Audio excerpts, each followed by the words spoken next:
son? Where'd you find this? Buckle up, buttercups. It's time to get down to business. Oh, yeah. It's the Totally Legitimate Business Podcast. Totally legit. All right, folks, welcome back. It is once again the Totally Legitimate Business Podcast. Thank you for tuning in. Please like and subscribe. That really helps the channel. Today, I am super excited to have our next guest. You know, I've been having, this is maybe too much information, but I've been having difficulty booking people. And I was so pleased when I emailed you that we were able to swiftly coordinate this and make this happen. But we've got an incredible curator of Jason Samosa's YouTube page. Jason Samosa, welcome to the show, man. Oh, thanks, James. Wow, I didn't realize we had a live audience. Hello, everybody. Yeah, they're rabid. They're rabid for you. That's great. Yeah, it's great to be here, man. I greatly appreciate you making the time and making this happen so quickly. My buddy, Daniel Oglesby, shout out to Daniel, put me onto your channel a few days ago, and I was fully invested immediately. I went all the way back to the beginning and kind of filtered up until you started making the essay videos, and I love it. I love your content. I love how you present it. Very well researched. And we were kind of briefly talking beforehand. You're one of the few creators in this space that from the beginning of you presenting these arguments, you're asking people to have a healthy skepticism of the entire thing. Please be critical of the stuff that you should be critical of, but also be critical of the stuff that maybe nobody else is being critical of. One of my big complaints is that a lot of the creators in this space who are making videos about this will make a great video about a story that some whistleblower has told, but they won't necessarily look into any of the important details or people connected to that person, or maybe the people who helped get that person into a position to whistleblow. And in this space, I feel like that we need to be critically thinking about it. Well, I can't remember which video. I saw you had the book for Mirage Men. And in my opinion, that book or that documentary are required viewing, and they have been required viewing since they came out in the early 2000s. They're one of the only things that kind of gives you a full scope of what level of deception could really be going on here. But enough of me rambling. I want to turn the floor over to you. We're going to get into this, and again, this for listeners to my channel, this has kind of been my perspective and take on this whole thing, is that there's many more agendas at play than just disclosure. So if you just want to give yourself kind of a quick background for people who don't know you on this channel, how you got into what you do now, and then we'll get into all the headiness. Yeah, right on. Well, thanks, James. I appreciate the kind words. I'm just a normal guy like everybody else who, I guess it was around 2016, became, more interested in the UFO phenomenon. I came across some of those landmark cases that really just get to somebody. The Phoenix Lights, the Ariel School encounter, the Westall School incident. These cases where large groups of people, claim to have contact, and you've got video footage. This is the crazy thing about this phenomenon, is a lot of these people are alive today, and you can see interviews with groups of them. And it is so hard to look those people in the eyes and be like, you didn't see anything. It's just impossible to believe that. They very clearly had, some kind of experience, and that left me with a sense of what's going on here. But for a long time, my take was it's a wonderful middle ground that a lot of people take, which is, it's just like advanced government technology. But as time went on and I got more and more curious, I found myself, struggling to believe that with all of the cases, or at the very least acknowledging that if it is government technology, our governments have technology which is unreal, unreal. So, and I flip back and forth between those hypotheses all the time.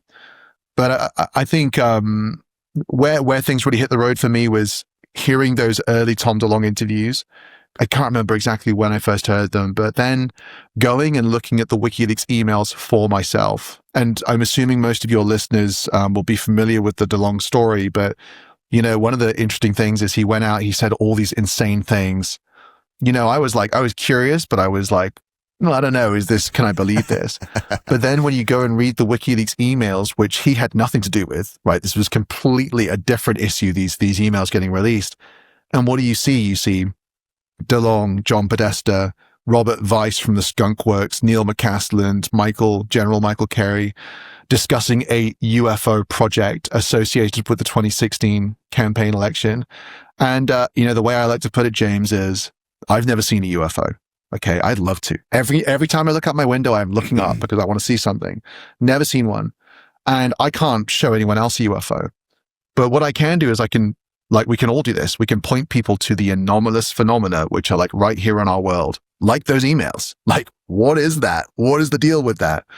So my interest was piqued then, and kind of like the way you were communicating at the start, one of the big questions I've had and which I invest a lot of time in is, this phenomenon of disclosure, which can arguably be traced back to like 2013 to the modern day.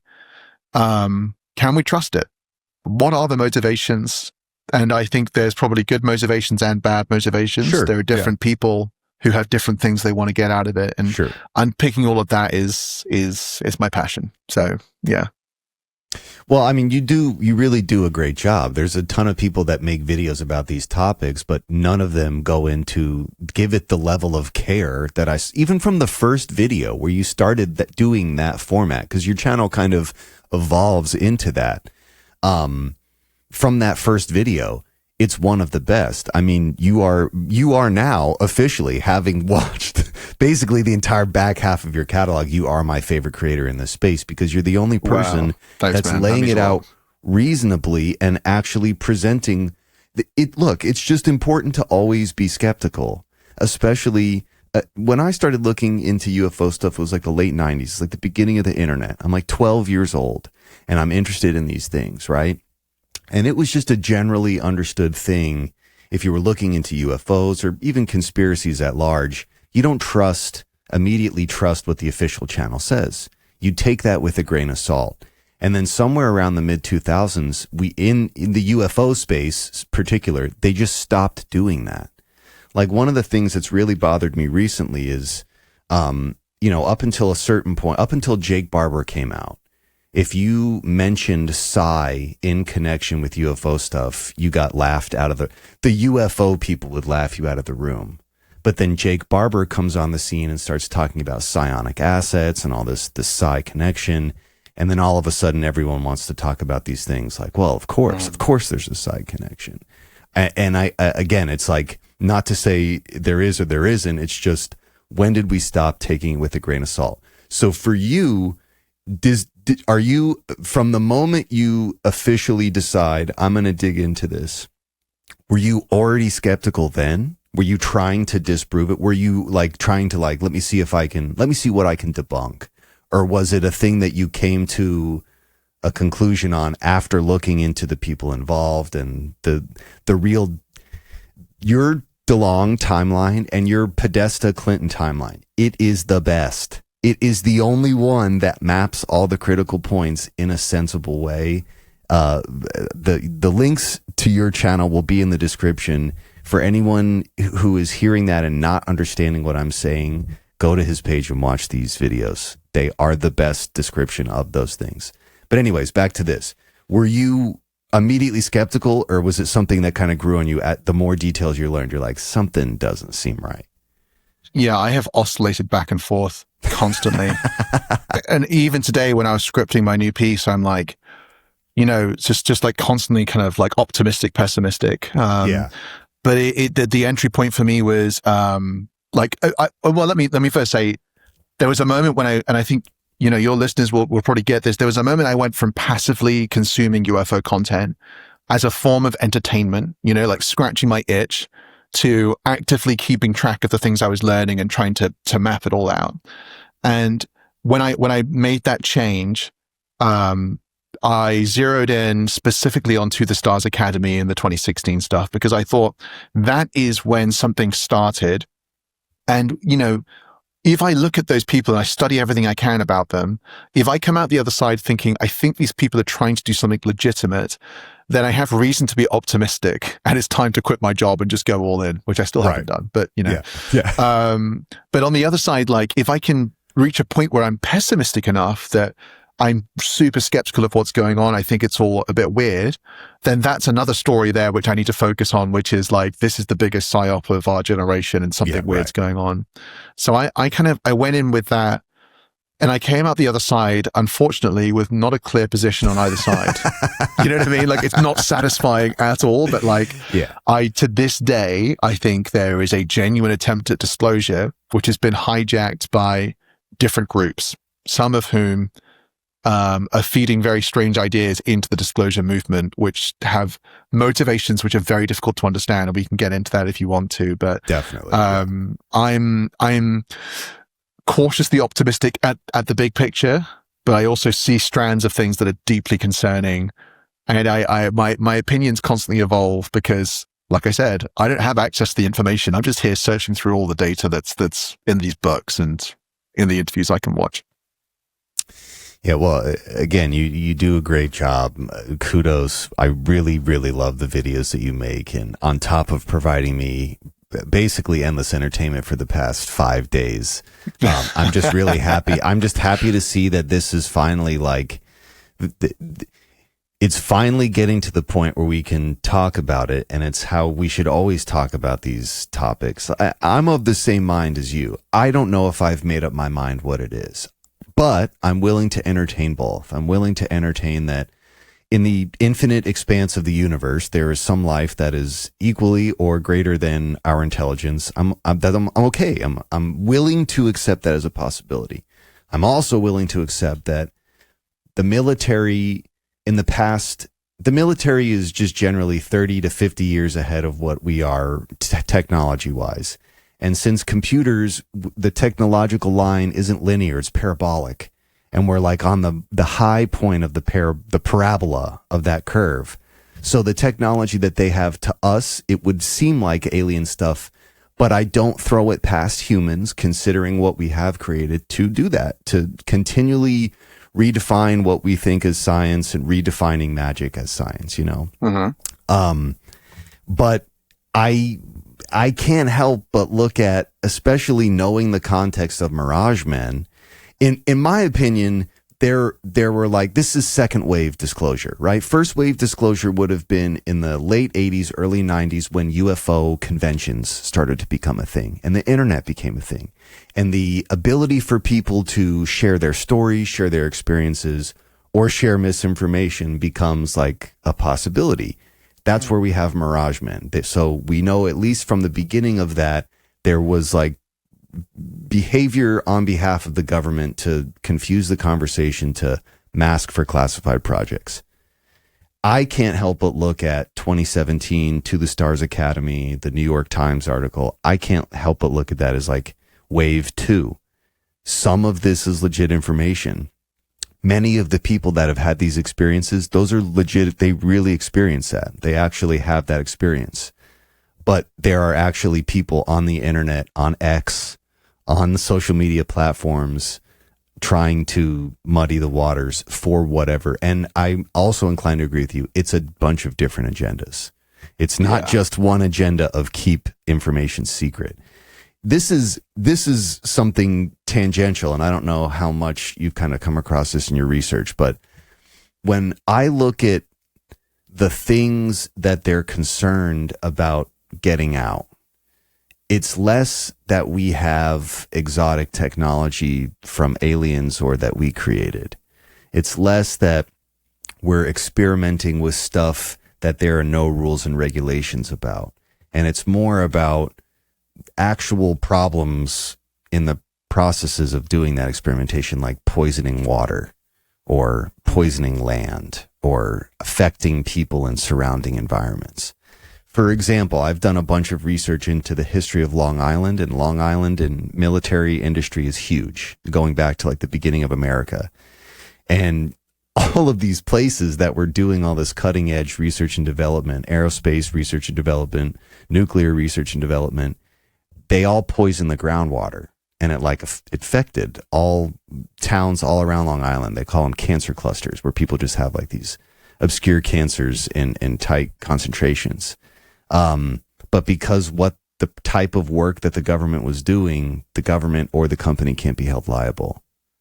So when we talk about like what would the government be afraid about in disclosure, it's my belief they're less concerned about declassifying the fact that we have of course we have exotic flight technology. That's what we do. We develop exotic aerospace technology. What they're worried about getting out is that, well, and in one of your videos, you have a great clip from Hal Puthoff, and he's basically describing that. He's like, if we come forward and it says one company has had the exclusive rights to work on whatever this was, and they weren't bidding that contract, that's a crime. The government has to bid out contracts to other companies to see who can give them the best price. That's law. And if they haven't been doing that, that's a crime. Or like what I'm saying, in the process of developing that exotic aerospace research, they were polluting the groundwater. And because they polluted the groundwater, it made a bunch of people downstream of that super sick. And they don't want to be held responsible, or the company or the government be held responsible for those kind of things. So I'm just interested in like what your take is, like, why would they be so other than the national security implications, why would they be so like concerned about controlling the narrative on how this gets out and maybe steering it in a certain way? What from the research that you've done, where does your mind, go to? Yeah, I think it's such an important question, and it's such an interesting one, right? Because we don't have a single answer for that. And it's one where you could speculate a lot. I think the things that you raised, James, are like real legit. The operating in this black world for so long, there are going to be huge legal implications for activities that have gone on that just make it massively, who would want to disclose and face these consequences? So there's a blocker there. I also I buy into the confusion side about the phenomenon. I do think there's a real phenomenon that goes back. And I think that it is elusive and confusing based on everything that I've been able to learn and understand about it, right? So if you're a government and, Tom DeLonge says this, and it's one of the things he says that makes a lot of sense. The government's not going to tell you that there's a terrorist around the corner that's going to kill you. They're going to try and deal with the terrorist before it kills you, and then maybe tell you about it later. The government doesn't want to cause panic. When you have an intelligence which is more powerful than us, that doesn't seem to want to engage with us on normal terms, could destroy us any moment. And we're also dealing with the Cold War and all of this. There is so many reasons to maintain a cover of secrecy, because that gives you a degree of control whilst you frantically try and figure out what to do. Right. I think that was that actually makes a lot of sense, And like you were saying a moment ago, the motivations for secrecy are quite prolific in all areas of government. Let's say we have developed advanced technology. Why tell anyone about it? Right? The element of surprise is the best.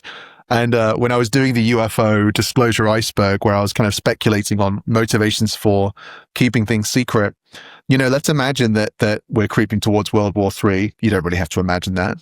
We really are. And let's say the United States government or some very deep black part of it has developed unbelievable aerospace technologies that you could easily be perceived to be non-human. Wouldn't it be to their benefit to develop a mythology around alien contact on the brink of that war?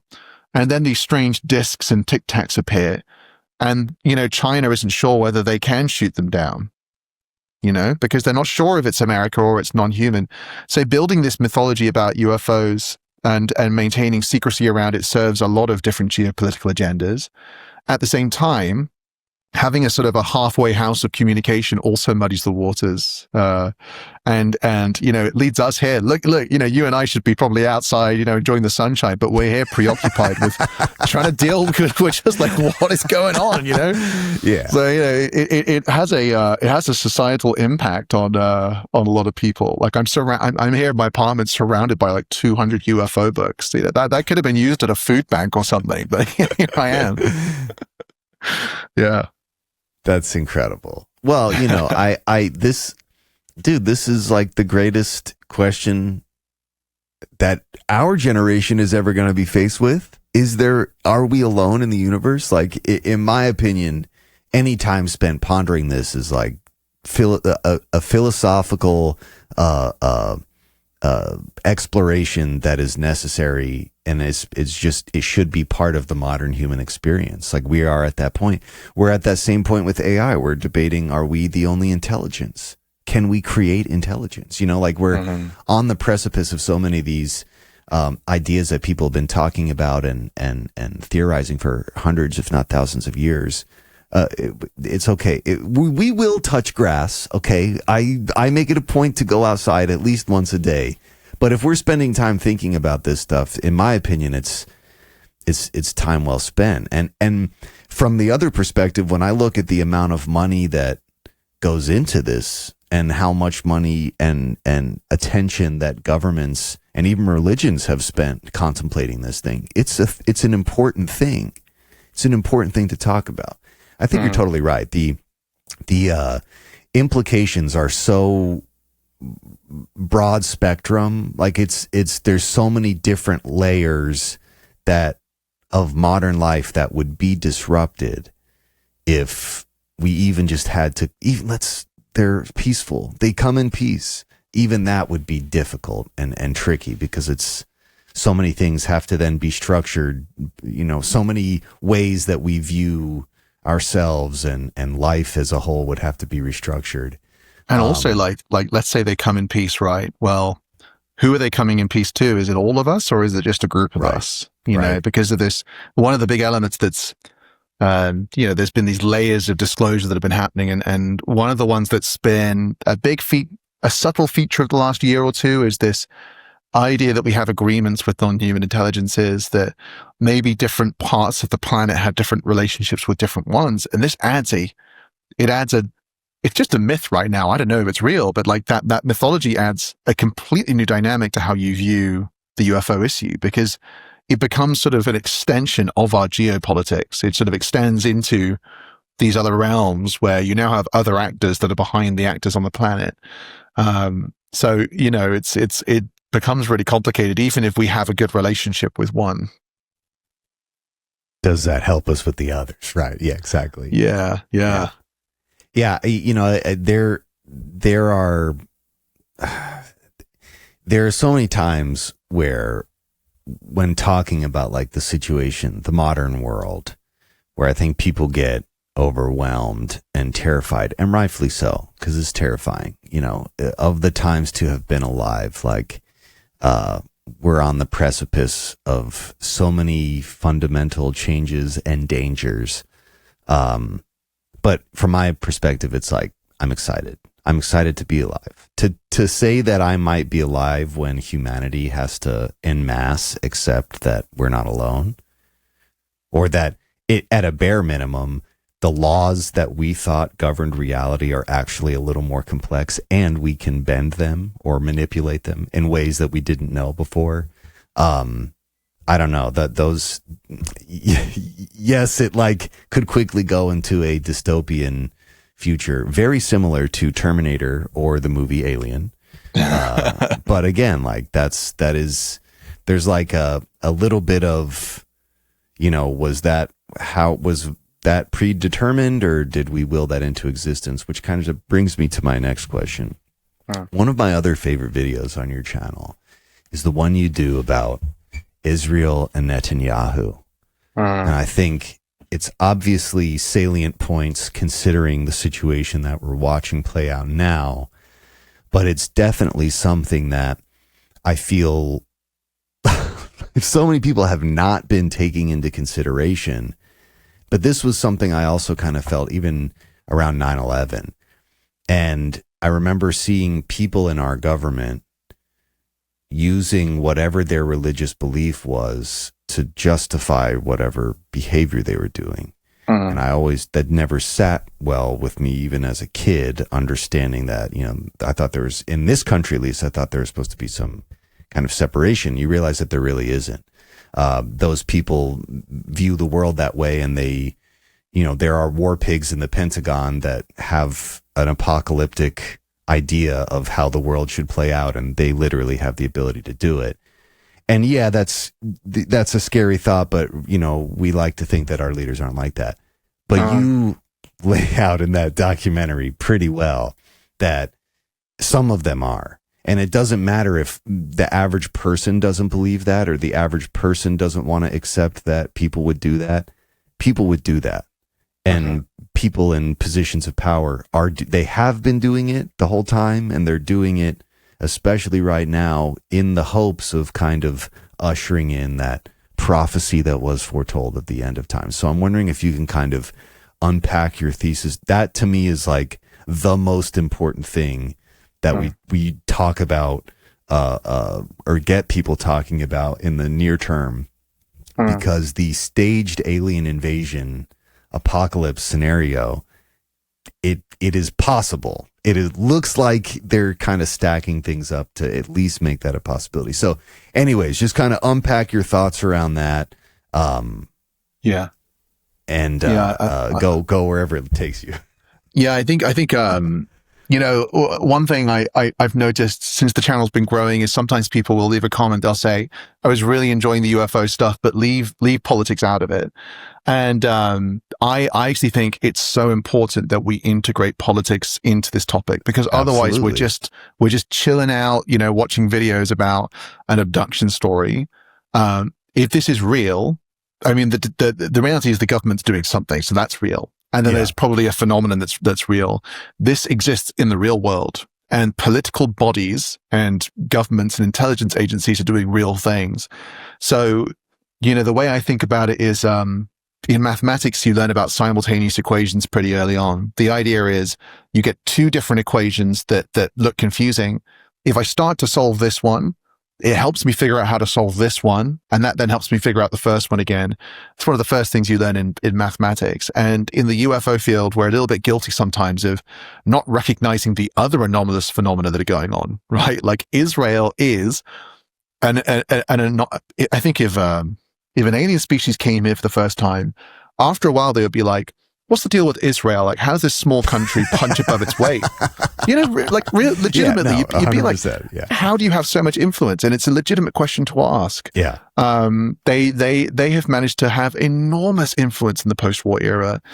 And when you combine that with these weird prophetic overtones that are emerging, there is something to be explored there. And, in the video, what I was trying to do is, we've all seen what's happened over the last couple of years, and, it's awful. And I really wanted to ask, how could we integrate our understanding of the UFO story into what's happening in the Middle East? And I barely scratched the surface. There is so much more to talk about, which will be coming in future episodes. Yeah. But very clearly there are proactive efforts to fulfill biblical prophecy in Israel. Some of those are by genuinely religious people who just think they're doing what they should be doing, but it's also coming from Western governments. And, one of the things I didn't discuss in the video, which will be in not the next video, but the one, there's a few ahead, which I'm going to be covering it, is the role of the Collins elite.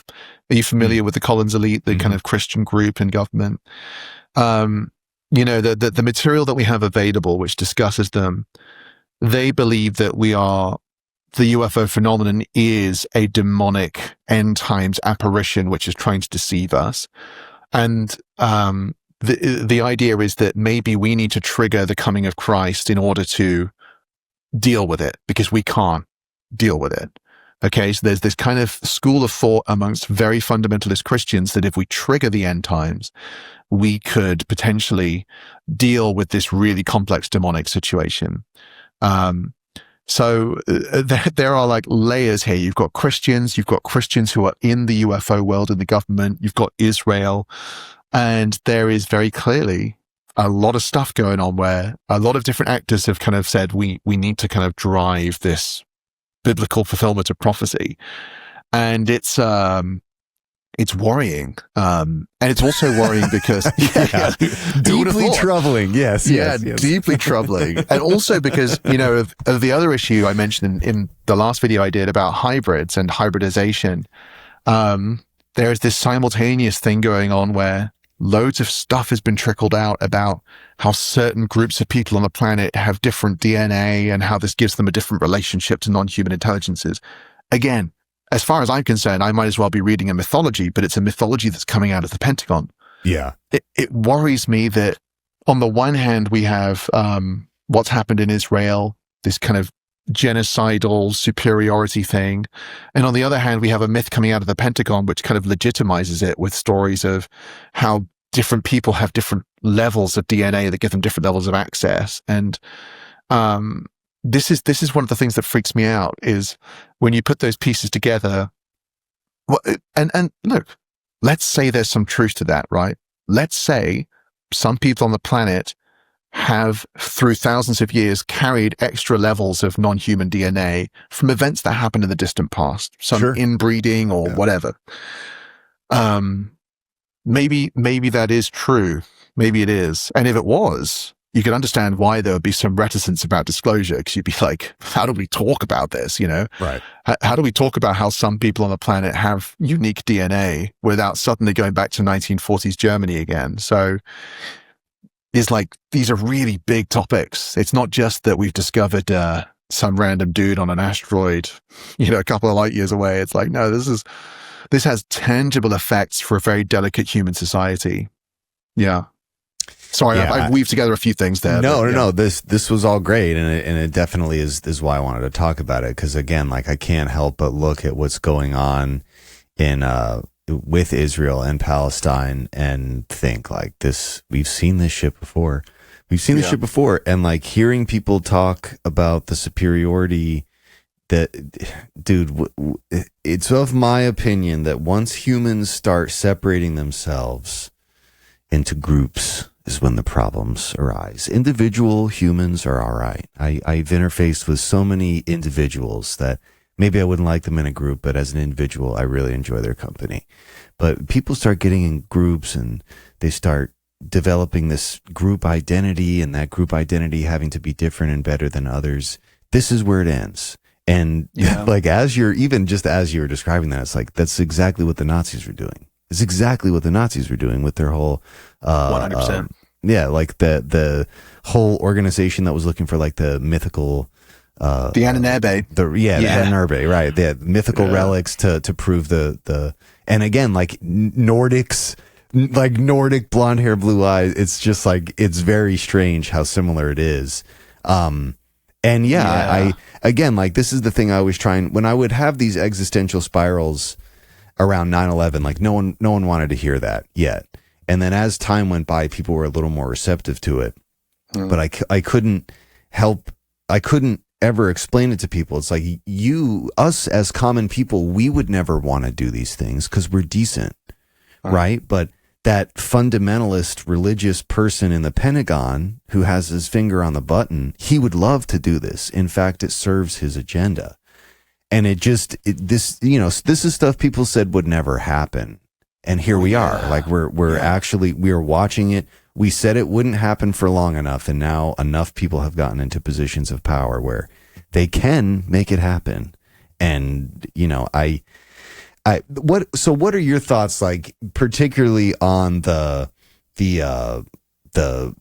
second coming being alien, or aliens being angels or demons? Like, what is, I've had my buddy on here, Ike Baker, and Ike Baker has a very strong background in religion and religious mysticism, mystery schools. And he I always ask him these questions. He hates them, but he's basically like, when he thinks it, the modern manifestation of the idea of aliens or UFOs, he sees it as primarily like a materialistic world construct. Like humans talking to disembodied entities, people been doing that for thousands of years. There's tons of documentation of people experiencing an extra layer beyond whatever the corporeal realm is, right? But it's just the modern version of it, the sci-fi version of it, that's trying to cram it into this materialized alien Independence Day view of this very complex topic that's been around for much longer and is much bigger than just a tiny little box that people are trying to fit it in. So I'm interested, like, what is your view? And again, if it's on either side, in the middle, on both sides, that's completely all right. Like I'm of that mind. You know, I don't know what I think. It'll change halfway through telling you what I think. It'll change anyway. So you know, it's mine. I come from a religious background. When I was like 19 to 25, I was like a fundamentalist Christian. I was actually training to be a preacher. So I was, deep in bed with the world of Christian theology. And, I learned everything I could. And, I lost my faith at 25, and that was 10 years ago. So I'm out. But I totally understand why people would go and revisit these things and say, like, well, here's a non-human intelligence. And this time, and Jacques Vallée and John Keel and other people have very clearly shown the parallels. So yes, I believe there's a long-term phenomenon. In terms of the idea that they're angels, this is something that worries me a little bit, because there are a few people who are trickling out this idea of a kind of hierarchy of beings. For example, Diana Pasulka has Timothy Taylor, who has kind of given her this hierarchy of beings, of humans, off-planet beings, angels, and then God. And I get it. I get the idea of how there might be something like that. But what worries me about using the term angels is that it takes, this phenomenon and it wedges it into a Judeo-Christian framework. And I think that's super dangerous. Like, let's not do that. Let's rename them. Let's just call them a new name, right? Yeah. Just like, I don't know. I can't even think of something, but a scientist would never be like, let's use angels, because they would know how that would lead to all sorts of biases. Misconceptions. So, misconceptions. And that's one thing which I think might have happened since disclosure started in 2016 is, what factions of people might have had more of an influence on how we think about disclosure in that time. So angels, I think they exist. Whether we should be referring to them as angels is up for debate. I'm also on the whole UFO phenomenon. I'm very confused about what it is. I think extraterrestrial hypothesis would be very confusing. I think there is something very deceptive. The sheer volume of different types of beings and entities that people claim to see makes no sense. Each with their own stories and tales of where they've come from. It makes me, and I know other people have thought this, like Vallée, it just makes you wonder whether this is all a facade created for each individual experience, but behind it lies a deeper reality, a manipulation. And I've recently read and reread again Vallée's most latest journals, and you're getting the inner workings of the people who did the ORSAP program, the Advanced Aerospace Weapons and Applications program, and you've got people like Dr. Kit Green, Dr. Vallée, John Schuessler, these super high level government scientists. They're all saying this phenomenon is so deceptive that the only way to try and make sense of what it is to study it at scale. And what Vallée had done in the ORSAT program, and he built the world's largest database on UFO and phenomena, 240,000 cases. And for each of those cases, there were 6 layers of analysis. The reason they're doing that is not because, they want to do it for fun. They're doing that because this phenomenon is mystifying, and there are layers of deception that they see to be there.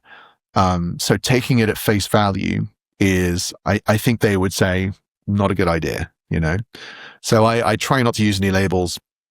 I describe it as non-human intelligence, and I remain confused. Yeah. Yeah. Well, even as you're describing it too, like, aliens and UFOs is the modern materialist way to kind of package it. But as you're describing it, like, now it's hard for me to look at, the branding of angels and demons as being like the ancient world's materializing of that thing. Like, how do you explain the unexplainable? And you have to fit into a box, but once you start putting shit into boxes, it it stops resembling the shapeless form that it can be. 100%. You know what I mean? You're just by what you name it or what it's associated with, there's preconceived notions that go with it. So yeah. It's a bidirectional problem as well, right? Because on the one hand, it limits us in the science we do about the topic. But on the other hand, it also then reinforces our mind so that if you have an experience, your mind is already thinking in a direction to interpret it. Yeah. So it affects both the science and the raw data as well. This is probably the reason we're so easy to manipulate as a species for whatever this phenomenon is, because our minds are tuned in such a way to draw us towards the wrong information, the wrong perceptions. Yeah. Yeah, we're very Pavlovian. Like it doesn't take much to like make us straight up accept as fact stuff that is impossible or stuff that is clearly not real. Like if we just hear things enough times, we'll believe it.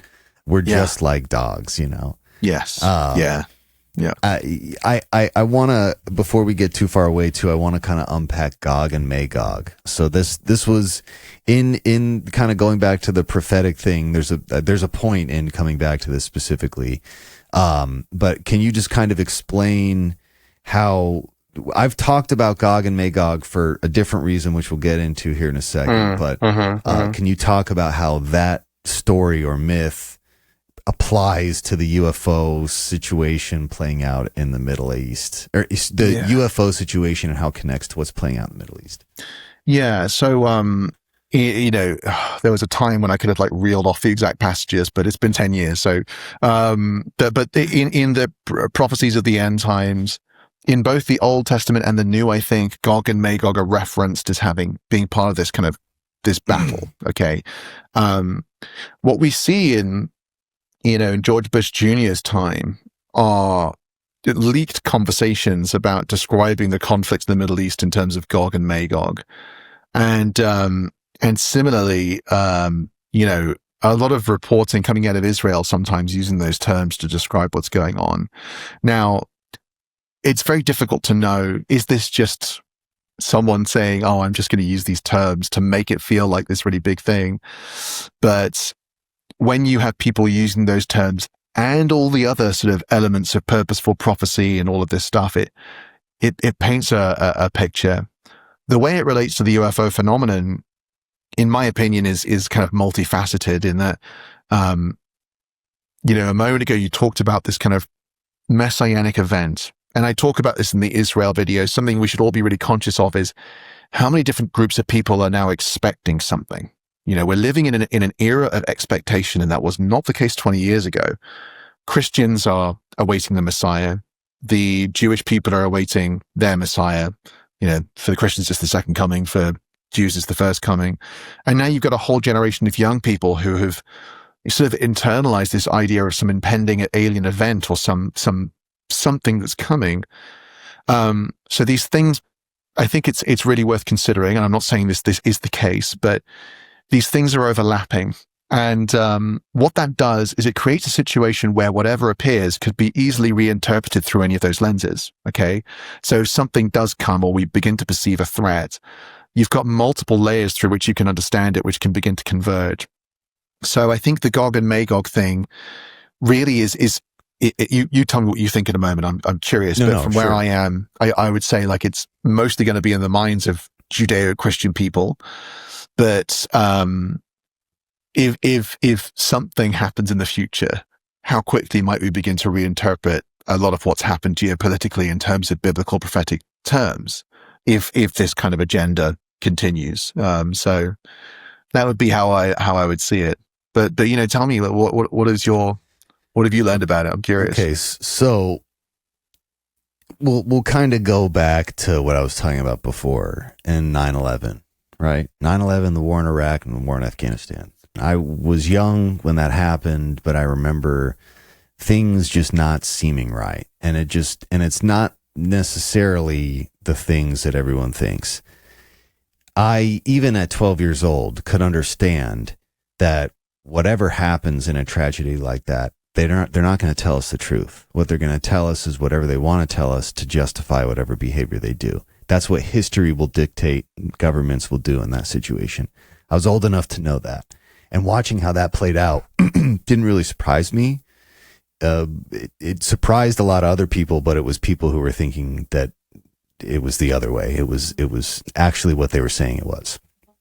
But how this relates to Gog and Magog is there is a strange obsession that George Bush Jr. had to not only defeat Iraq, but then because of their religion and because I don't know how familiar you are with the Bush legacy, but the Bush family was crucially involved in all of the big moments that people attribute to like the takeover of the military industrial complex from the American government. Like they were involved in deep, deep ways in creating the CIA. They were involved in a lot of the big business that propelled America into the military industrial age post World War II. There's heavy evidence to suggest there was like war profiteering going on during World War II. Neither here nor there. As a very Christian family, they were always trying to push forward the agenda of an end time, right? And you could see that with how war-pigged they were, and particularly how they branded the war in the Middle East.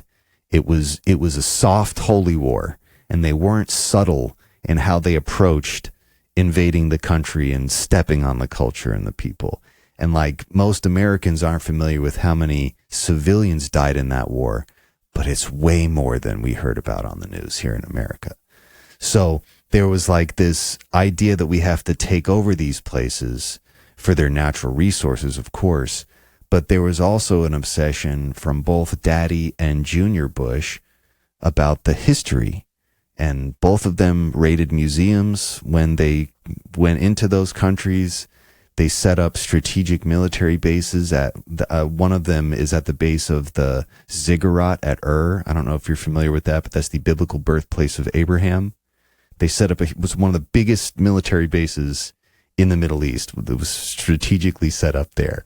And when you look into the history of the Bush family as they went from being civilians to their lives in the government, they passed through this thing called Skull and Bones. Or do you know what Skull and Bones is? Yeah. At Skull and Bones, respectively, George Bush Sr. and Jr. were referred to as Gog and Magog. Right. Yeah, right. Man, I forget about that. Yeah. Skull and Bones itself being the feeder into, okay, you want to pursue a life in leadership? Well, you pass through this and you get the connections, and these people, it's like now a thing that the people in this club are going to want to help you get into that position to fulfill whatever your dream is. There's like a really, really, really sinister connection there. When I saw that in your video, I was like, oh no, that is incredibly harsh. But it goes back to what we're saying. We like to think that that the people in charge are always doing things with a reasonable mindset for an idea of the future, but they're not, because these people don't have an idea for the future. Their excuse me, their idea for the future is the apocalypse. So even if we don't believe it, they do. And they're in power. I don't know. Yeah. I don't know I'm choking either, but just give me 1 second. You give that. Yeah, I totally get what you're saying. I think, look, let's look at it this way.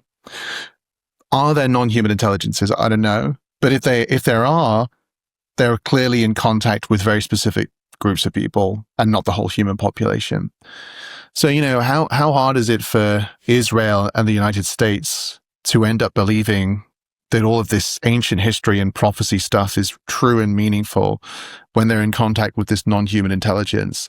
You know, how quickly do those things begin to escalate? I think there's something going on there which involves all of this stuff. Yeah, I'm inclined to believe that. Yeah, and your video, again, it's like very few people, there's so many people who are talking about the overlap, at least between Christianity and the UFO stuff, primarily because of Diana Pasulka's work. Like, there, a lot of people are now talking about that in a way that they weren't 20 years ago. But Yeah. you do, in my opinion, that video does the best job of explaining not only how the Christians kind of view it in this country, but how Israel is viewing it, and how they're separate governments. But if they ideologically are looking for the same thing, government doesn't matter. Yeah. Like, I think that a lot of people, at least in America, have this misconception that when people go to work for the government, they put their personal beliefs on the back burner, and they don't. And in other countries, they're straight vocal about it. We lead with my beliefs come first, and then the policy follows. So, Yeah. you know. I mean, what happens if you're in the defense and intelligence community and you're one of those people that reinterprets the UFO phenomenon as a demonic activity, which has come through the activities of Jack Parsons, Aleister Crowley, and all these people? Yeah. Well, then the way you see yourself as being responsible, as having this unique information, and not wanting to draw attention to the demonic phenomenon to help it further manifest its objectives. So they perceive themselves, I think, to be doing a good thing by triggering the second coming of Christ, you know? Oh, I think I lost you for a second there. You still there? Yeah, I lost you for 1 second. Just repeat that last I was going to say, like, those people who they believe it froze that again. all of this UFO phenomenon is fundamentally I wonder what this is. Oh, geez. Oh, there we go. Hey, James, can you hear me? Hey, what's going on? Yeah, I got you. It's Let me, weird. It says you've got great reception. Like you're Yeah. You're not Let me just lagging shut at down all. my other stuff here. I've got like Sure. 1,000 research documents open. Okay, cool. It's just Riverside, so let's see if it goes okay. Yeah. Okay, beautiful. So again, last time, what was that last thought? I was just saying that, like, if somebody is in the defense and intelligence world and they believe that this phenomenon is a demonic activity that's manifesting on our planet, that's been triggered by Jack Parsons and Aleister Crowley and all these people kind of opening portals, which is kind of what the Collins elite believe. Yeah. You know, those people would believe themselves to have some huge responsibility to, number one, not reveal the demonic activity, because the more you reveal, the more it fulfills its objectives if you allow people to become aware of it. But instead to try and trigger, you know, the actual end times and the apocalypse so that Christ returns. And potentially also, this is another thing in the stuff about the Collins elite, you know, what if they're trying to trigger a mass conversion to Christianity by proactively fulfilling biblical prophecy? And that serves both agendas, right? The other day, Ted Cruz did that interview with Tucker Carlson where he was like, you know, those who bless Israel will be blessed and those who curse Israel will be cursed. Oh, yeah. You know, it does say that in Genesis, you know, like by fulfilling biblical prophecy and then kind of making people believe maybe they can trigger a mass conversion event, which they believe will protect the planet. Like, this is the stuff that the Collins elite believe, right? So it's really sick and twisted, and yet there are people out there, and having been a Christian myself, you know, like, your mission is to share the good news of Christ, right? It's just when you add the UFO issue and also the executive branch in the White House, it just gets really intense. You know? Yeah. Like, yeah, you're no longer handing out pamphlets on the corner of the street. You're like trying to fulfill biblical prophecy and trigger the end times. Different vibes. Yeah, completely different energy. Exactly. Yeah. Yeah, I don't know. To me, it's one of those. This is why it's important to talk about. You know, this is real stuff. You know, 20 years ago, people were saying that would never happen, and to be fair, the world 20 years ago, maybe it was impossible to conceptualize, but anymore, like, it is very possible. Another tangential rabbit hole I've gone down with this too is like looking at it in terms of, okay, so we have right now we have technology that can make things appear in the sky. Like we have technologies where we can make like a laser ball appear in the sky, and plasma. We can manipulate the aurora borealis. Like we can do all these things that were typically reserved for strictly nature behavior, but we can now kind of influence it. And I would also be willing to completely entertain the idea that at some point in the future, a singular world government would be an acceptable thing. Let's just say the government parties feel that that is the case because the civilians are getting too out of control, whatever.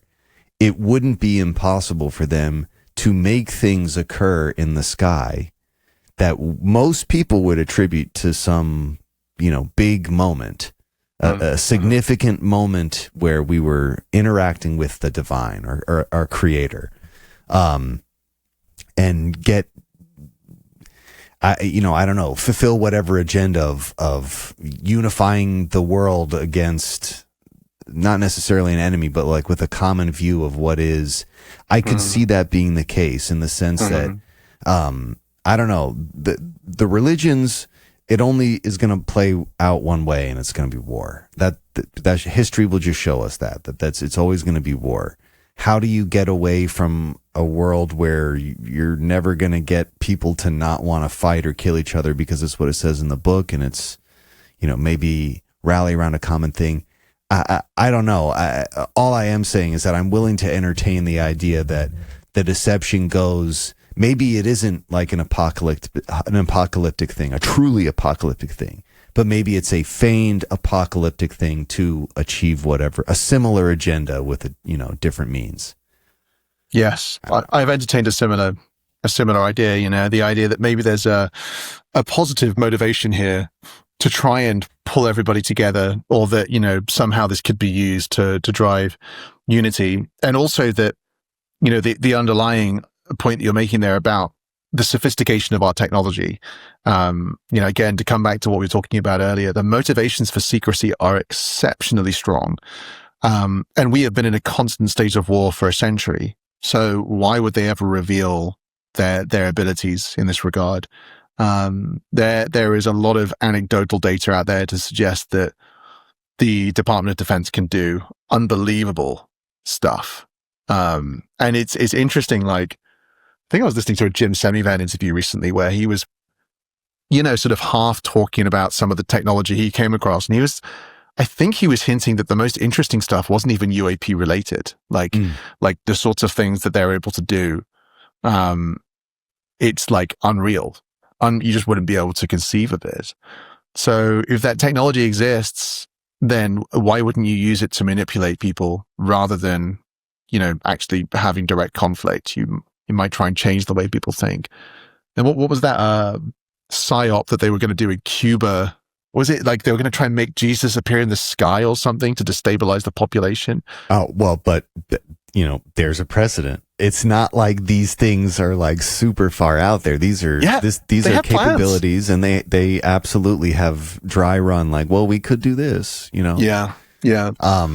There's I've had Eric on the show a few times, but there was the UFO disclosure a couple years ago that Stephen Greer did with Michael Herrera. Yeah. There was a guy who presented on that panel called Eric Hecker. He was the guy from Antarctica. Yes. So I've had the him on the guy. Yeah, I've had him on the show a bunch of times. He and I came out and did a whole video about Long Island because that's where he grew. Dude, he put me onto so much wild stuff in Long Island. It's nuts. But anyways, he was down there and saw one piece of technology that they disclosed after he came out of Antarctica, but then he was working on the iceberg neutrino detector.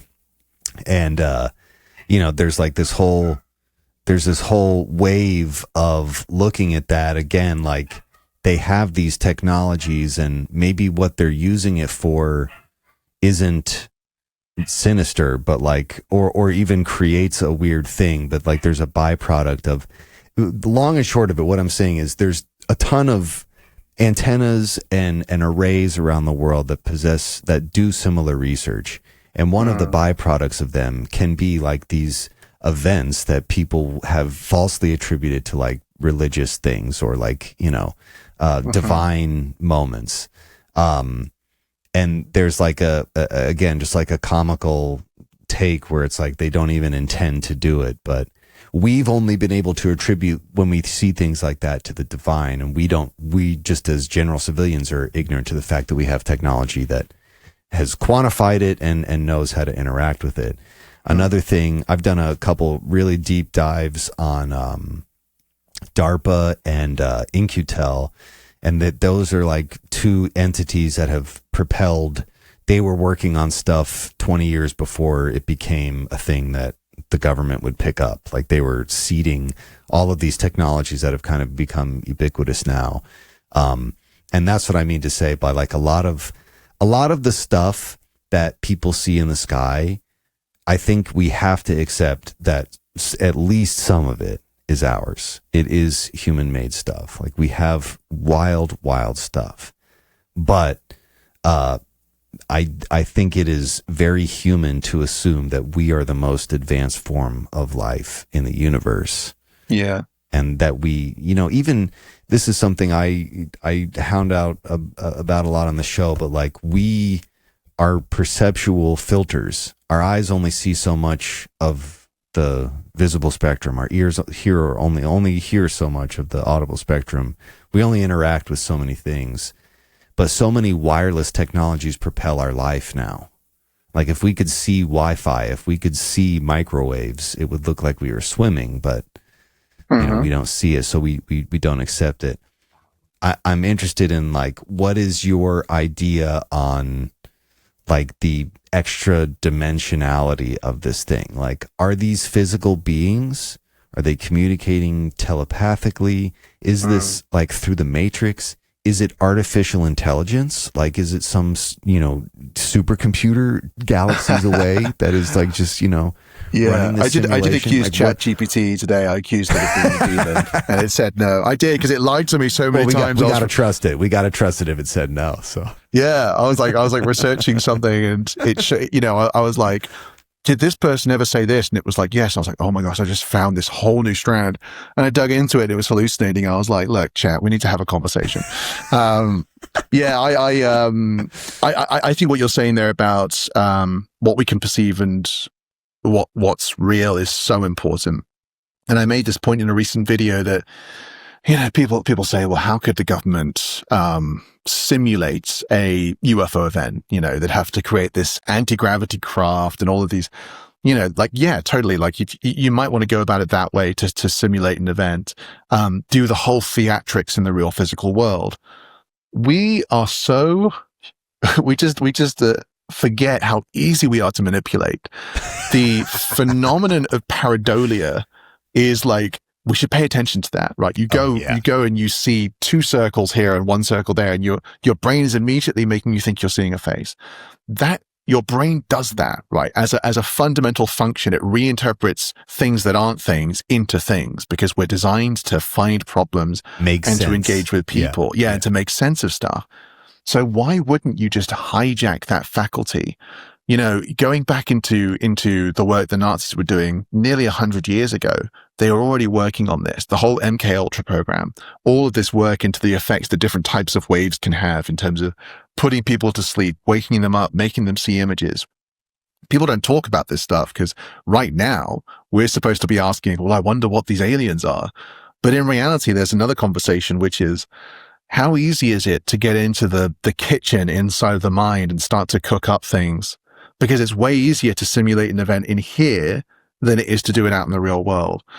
I think, I'm not saying I understand the science of how to do that. I'm not even saying the science necessarily does work, but we should assume that major powers around the world would be figuring out how to manipulate that faculty, which has we have a proclivity towards this pareidolia thing. Why wouldn't you mess with that?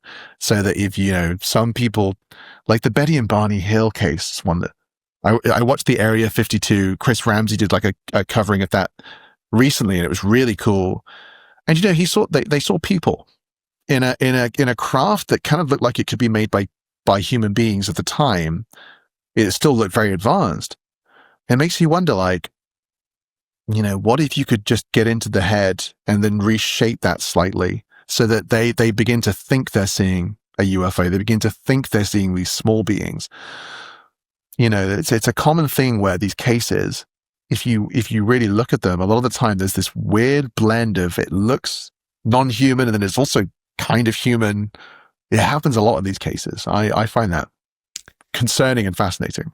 Well, I have a couple thoughts here. The first is that episode of South Park where the aliens come to the boys and they are first in a terrifying shape, and then it's like, you want me to take a shape that's more pleasing to you, don't you? And he turns into an ice cream cone that poops ice cream cones, right? One of the best things I've ever seen in my life. Yeah.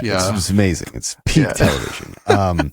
But so there's the idea that to that point, let's say they interacted with something that was not human, and that's just what their brain could conceptualize.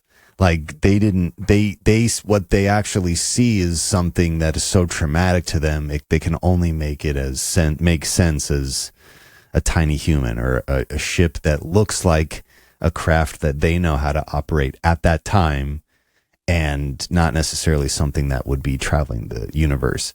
Yeah.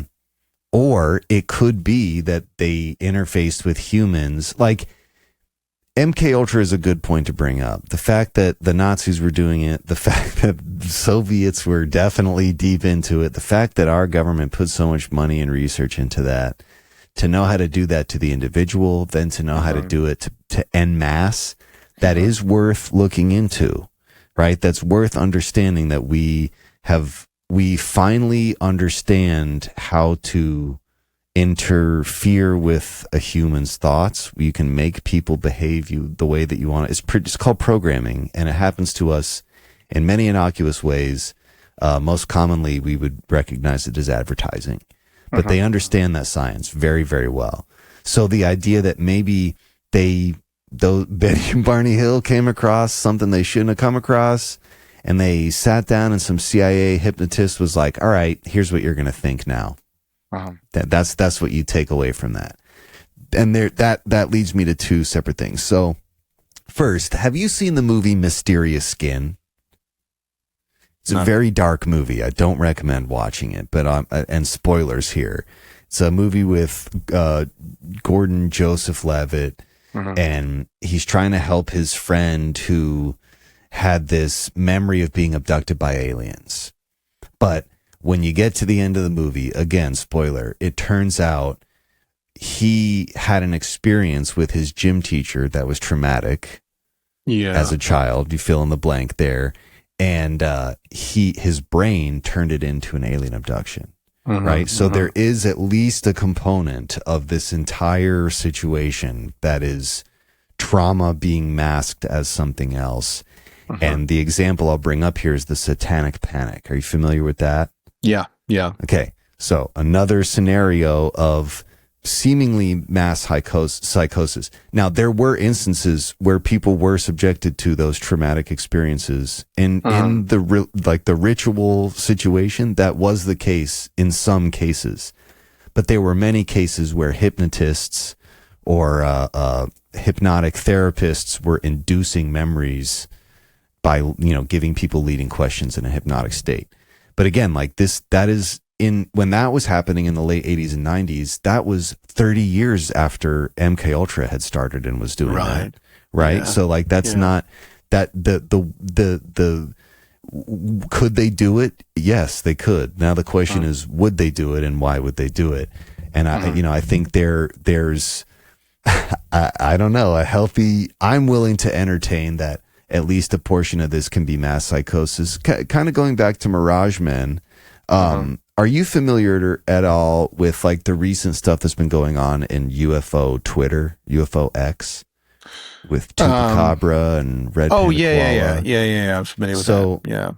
Those guys are kind of uncovering the modern evolution of what Doty was doing with Mirage Men and like Lou Elizondo and all those guys, and like the cyberbullying and stalking and stuff.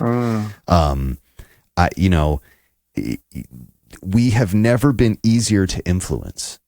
We are glued to screens that are run by algorithms that are tuned to keep us staying on that app and not looking away any means necessary. Fear or joy, it doesn't matter. It just wants us to stay on that app. It's never been easier to control human perception. And I feel like we're all a little too naive to think that there aren't people on there trying to steer the conversation or perception, who are willing to, dox you or harass you or stalk you. I don't know. I'm interested in your kind of takes there, because saying this stuff on the internet is one thing, but when it comes to then you have rogue factions of former government people who are coordinating against you. What do you think about all of that stuff that's come out in the past? Yeah, let me just say firstly, there are people out there who give red and that kind of group, but they've been really negative towards them. And I've not seen everything because I really don't live in that world. But that guy was the OG UFO documentary guy, who did awesome work, really thorough, really rigorous. And something happened to him and Chupacabra and other people on X where they were really disturbed. And, I think they have been victims of a horrible thing by the looks of it. So I massively sympathize with this trajectory. And what I'm really happy about is people like you and a lot of people in the community are taking it seriously now. 2 years ago, I remember, a lot of people were just dismissing it. I also find it really disturbing. And I don't, because I've not looked into this, one of the questions I have is there definitive proof that Lou Elizondo has been involved in this? Or is it just that people around him who are connected to him have been involved in it? That's one thing. But then it raises questions about, again, what is the purpose of disclosure? Because if you need to harass people to control the narrative, it raises a lot of questions about what the information is that's coming to us. The integrity of the truth. Yeah, it's disturbing. Yeah. Yeah, well, it's to my knowledge, and I've tried to follow that as close as I can. To my knowledge, there is no smoking gun. Lou Elizondo said this.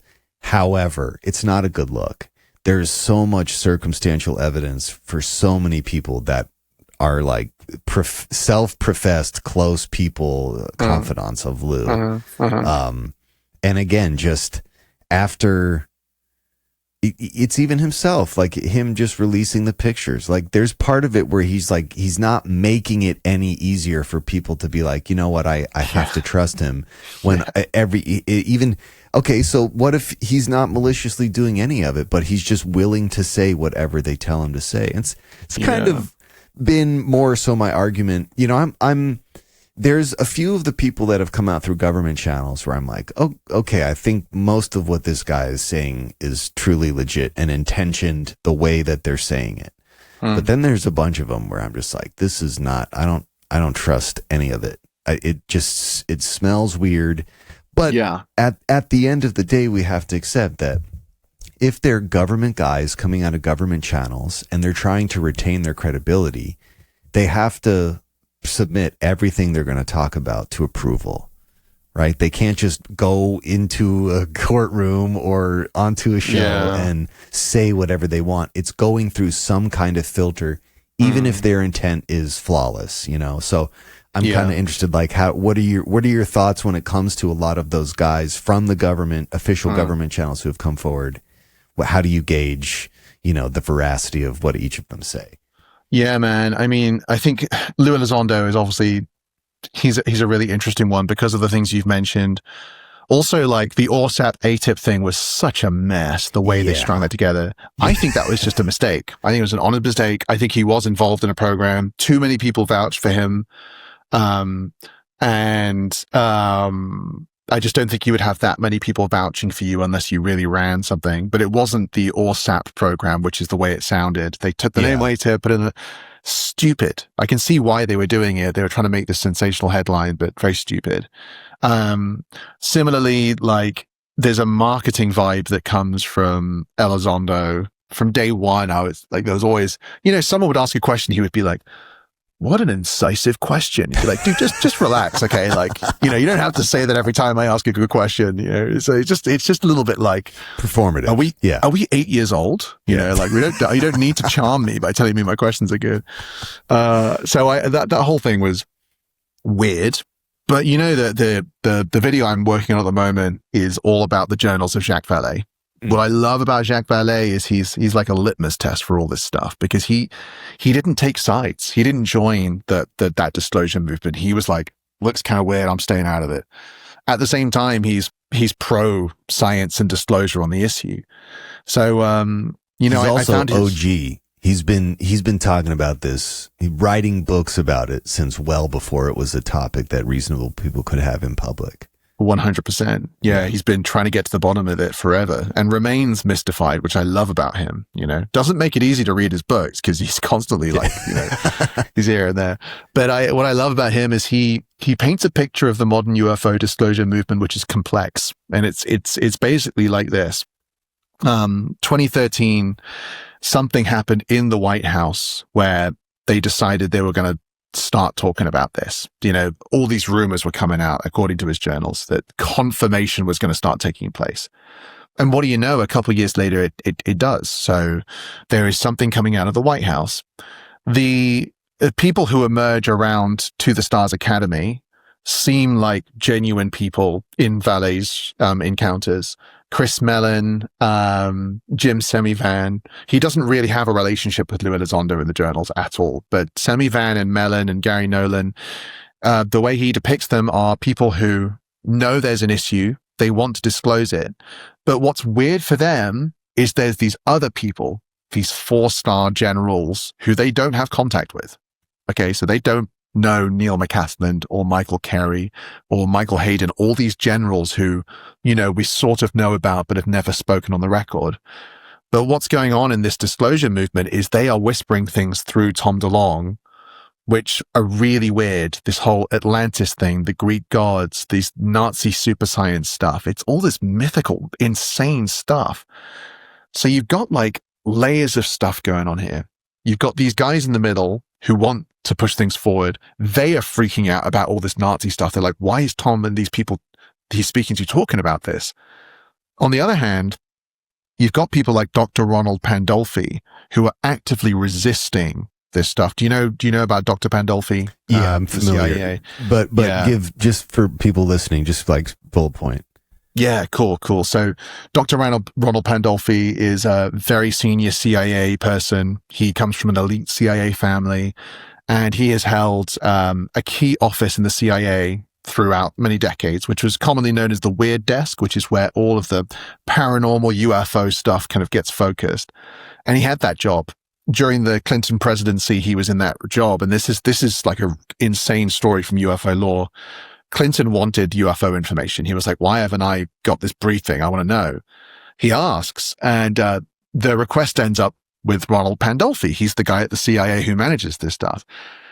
Pandolfi has all the files, but he sends a guy called Bruce Maccabee to give Clinton and his science team a briefing. Well, Bruce Maccabee is just a UFO researcher. Okay, so the guy who has all the UFO files at the CIA doesn't even go and speak to the president and his team. He just sends a UFO researcher in place. So Dr. Pandolfi has constantly been kind of trying to stop UFO disclosure, stop information, stop the science that programs like ORSAP were trying to do. Now, what's interesting is with the modern UFO movement, what happens with Pandolfi? There are some researchers out there who claim that he's actually behind To the Stars. I don't think that's true at all from all the information I have. It looks more like Pandolfi is actively resisting this movement. What I like about that is it gives me some encouragement that this movement has some sort of meaning, right? Yeah. Otherwise, why would Pandolfi be throwing all of this weight behind it? And why would other parts of the government be trying to stop it? It does look like a genuine effort. But behind that effort, there's this weird thing with these 4-star generals whispering all of this insane mythology. And then you've got the biblical prophecy bit, which I don't think these people like either. And you've got other things going on. So in answer to your question, how do you judge these people? it's impossible to know. Maybe all of this is a big, complicated drama to get people like me to get, obsessed with researching all of this. But my honest take is there are people in the middle of it who genuinely want disclosure. They're annoyed by all of this, resistance. They're annoyed by the people behind them whispering these strange things. They just want to study the phenomenon, and they believe the public deserves to know something about what's going on. So in the middle of all the chaos, I have optimism that people like Jim Semivan, Chris Mellon are doing their best with all this stuff. Does that answer your question? Yeah, no, it does. And again, like I am of that same mindset. I don't think this is a black and white issue. I think it is much more layered, much more complex than even people who have been thinking about it a long time can think about. There's just so many layers to it. And again, like there's a bunch of guys that have come forward where I'm like, I hear what he's saying and it kind of tracks. And then there's some people where I'm just like, I can't get behind it. Did you follow at all Matthew Brown? When Matthew Brown came forward, he was like the Enochian magic guy. Yeah, right. Yeah. I was speaking with Josh from Polarity and he was like, did you see all these things he was sharing? I was like, whoa, I didn't know about this. Yeah. Yeah. It's nuts. Yeah. Mm-hmm.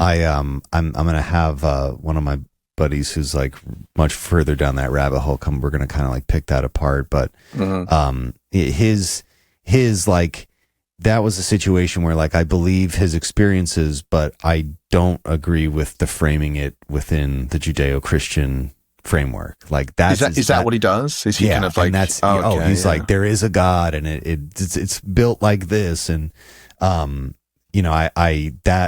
I felt was like, well, that could clearly be your opinion, right? I don't know. I can't necessarily trust that is a genuine interpretation of the experience that you had in reality. But, it's like, that is what it is. We're never going to know the truth. I'm never going to experience what he experienced. We just have his story to go on. So, for me, I don't throw it past humans to use aliens or the threat of aliens as some kind of motivator to change an aspect of society that they can't change with a vote. I don't throw that past them. But I am also of the mind where like there's a layer of this that humans don't have any control. Like we're not steering that ship totally. Maybe at some level or to some degree or some aspect of our life will be affected by it. But this is a thing that exists well beyond just, I don't know, man. It's so crazy. It's so crazy that we are alive to like really see this. Yeah. And even like I remember in the early 2000s just being like, damn, I wish more people had cameras so we could capture more of these anomalous things. And just in time for everyone to have a camera, we have AI images. So now it's like every video that comes out, I'm going to have to run it through a thing to see if this is AI before I can even entertain, did they make it in Photoshop, Yeah, it's going to be such a big issue. At least for now, the AI generated stuff is insanely bad, but it'll change. It'll very quickly get better. Yeah. It will. But that also being said, like it is just cool to see like, now you can see videos from all over the world. I have never had any kind of crazy experience. I know some people who have had some much more vibrant experiences, but I did have an experience. And when I lived in Tennessee, my neighbor would always be looking up at the sky, and he and I would always be hanging out. So I would be looking up at the sky and he'd be showing me all the stuff that was going on up there. And we lived next to a college that had an aviation school. So there was a ton of like private lesson planes. We lived near a military base. So there was a bunch of helicopters. One day he comes over and he's like, dude, look up. And I looked up in the sky and there were like 3 or 4 metallic balls, like floating in fixed relationship to each other, but maybe 100 or 200 feet, pretty low. But as we were looking at them, it like turned into 12, like they just appeared. And then they got over to a certain degree over my head, and then they disappeared. So, and I remember like he and I were already deep in UFO stuff at that point, but he and I just looked at each other and were like, I don't even know what to make of that. And that sounds pretty compelling. It was crazy. And I was like painting something and I immediately went back to painting it. But I remember even when I was looking at that and thinking that's strange, it didn't feel alien. Like to me, it was like, that seems like I'm seeing some surveillance technology that I shouldn't be. Yeah. There's also, and I talk about this book all the time, I would highly recommend it. It's called I Could Tell You, but then you'd have to be destroyed by me. And this is a book by a guy named Trevor Paglen. And what he's done is, this is like 20 years old now, but he's compiled pictures of currently classified or recently declassified aerospace programs and the patches that are associated with them. Oh, dude. Yeah. In fact, when you're going to look through that, you're going to see some of these patches and you're going to be like, oh, I've seen that. You saw it because he made that book. And Trevor Paglen also has written a bunch of other books about the black world, nothing about UFOs, but all about advanced aerospace and the infrastructure. I would highly recommend any of his books. I love that. Yeah. Anyways, have you seen the presentation with John Ramirez where he talks through the patches that he got from the NRO? And it's like, what is this? This is insane.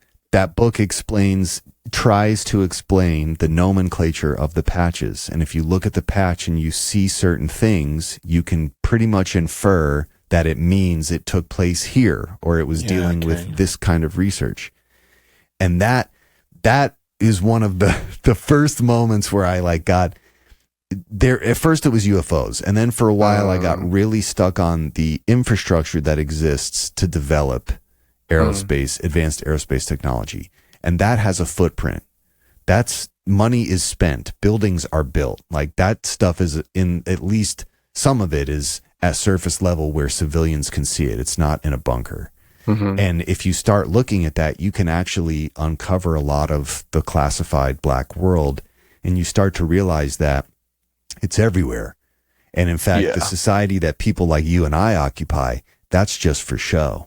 It just exists in and around huge military industry and just crazy science that if we saw it would be, we would think it was magic. But that's one of the reasons I really like his books is because he got me like thinking about the world that way.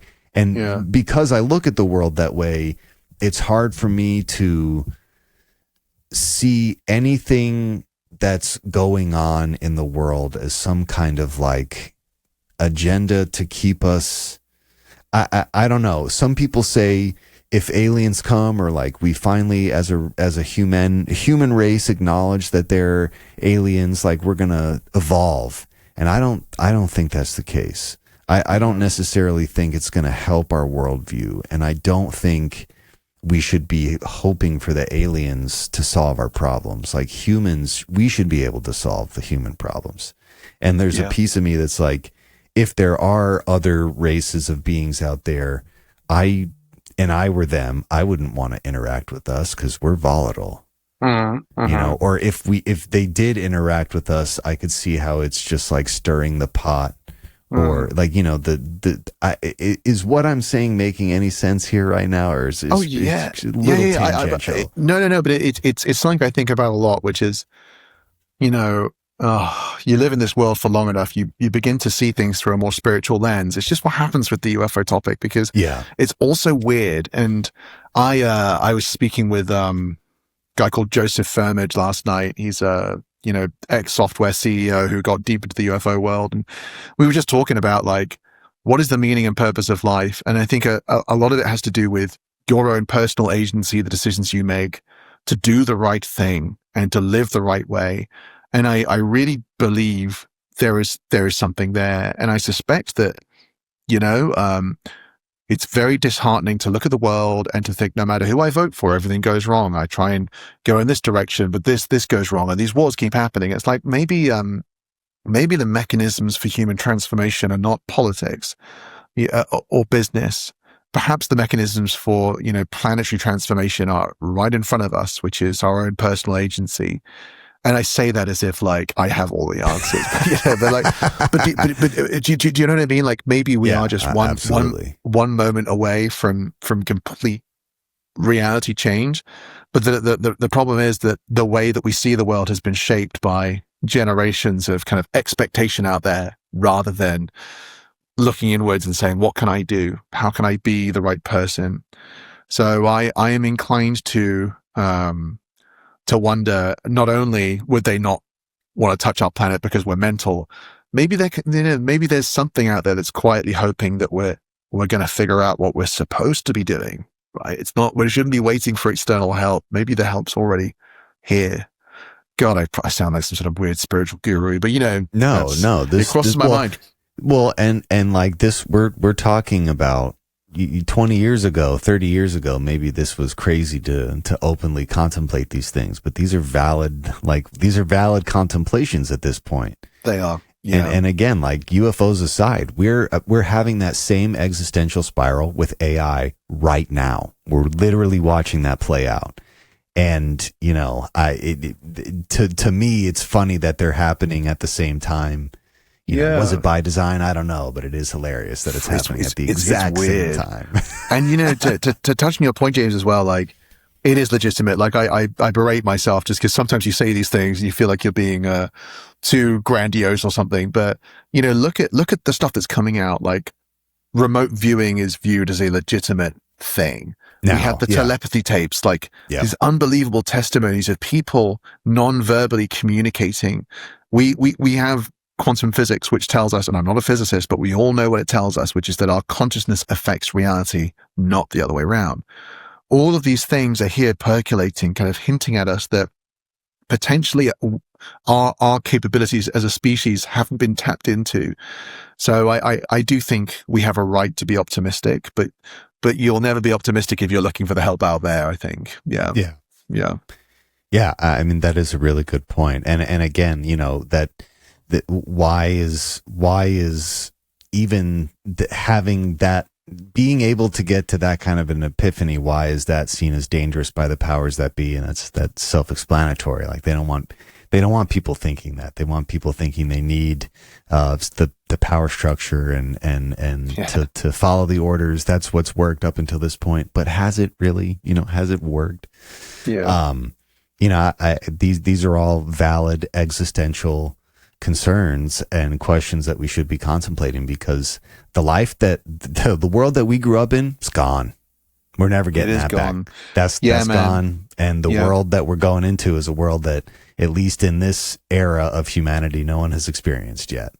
Dude, it's crazy that, isn't it? Like, something happened about nearly 10 years ago and everything's changed. It's weird. Everyone feels it. Very strange. Yeah, I mean, how this isn't necessarily related to UFOs, but how deep are you on, like, we entered a different timeline? Like, what are your views on that? I'll agree with you. 10 years ago, there was a shift. I don't know what it was, and things have felt different after that. I don't know if it's necessarily something that was planned or plotted. It's just a thing that happened, in my opinion, from the reanalyzation of self through social media. That's what we're witnessing now. Like, whatever change or distortion in society is not a timeline shift.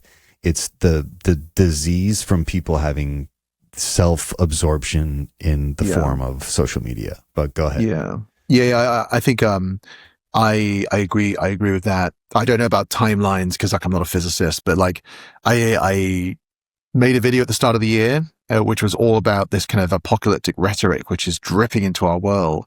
And you again, you don't have to see a UFO to see the anomalies. There's a bunch of stuff escalating all at the same time. And it's weird. The AI thing, the apocalyptic rhetoric, the escalation towards global conflicts, the UFO conversation, this telepathy stuff. It's like, it's all happening so fast we can't even comprehend it. So, there are many people in my life who, they don't have any room for this stuff because they're so busy with the new TV series and the job they're doing. And it's cool. I totally get it. You must think I'm insane. But like, if you pay attention, like, the world is shifting and it's all shifting at the same time. And if you don't think those things are connected, I think you're a fool. Sorry, that sounds harsh, but like, I just think you're not paying attention. You're choosing to you're like opting out completely. You're opting out. Like, I think all these things are probably connected. I'm not going to say I understand the connections, and I suspect something magnificent or dreadful awaits us in the coming 20, 30 years. And the comment you made about technology is also really important. I think people are realizing, but we talk about it in kind of humorous terms. We're like, oh no, look at my screen time. And it's like, yeah, that's awful. Like 6 hours of screen time after work it's awful, but it's also insane. Yeah. We are losing our ability to connect and relate to each other. The birth rate is plummeting, and